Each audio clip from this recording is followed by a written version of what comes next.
If you're still a Labour member, check what it says on the back of your card.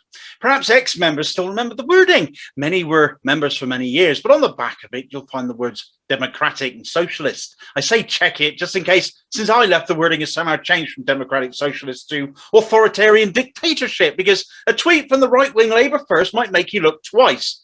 Following Labour's mediocre hold of Birmingham Erdington earlier this week, despite sending MPs, councillors, staffers and Starmer himself there, such was their fear they'd lose it, the authoritarian embodiment of the Labour right put out that in just 2 years, a dedicated team of Starmer enforcers have completely rewired the party, weeded out vested interests and given the leadership more control than any leader has previously had.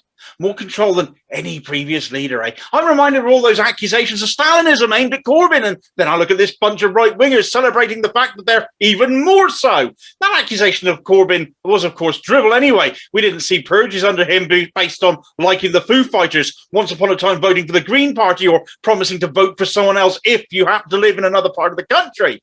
But we've seen this and then some under Starmer. Enforcers is an interesting choice of words too, given it plays no part in a democracy, but certainly doesn't a dictatorship. It implies there's been a group of people in today's Labour systematically imposing their will to, as they put it, rewire the party.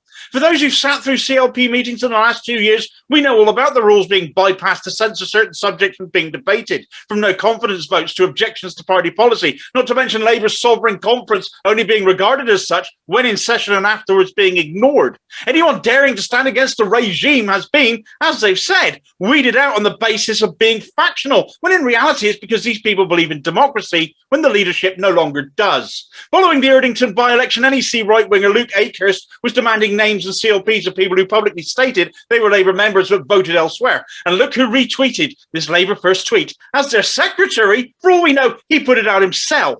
I say again, he sits on Labour's national executive. If they're acting like this with their own membership, how would they behave towards all of us should Starmer ever become PM? And if you believe in democracy, how can you support a Labour Party behaving like this?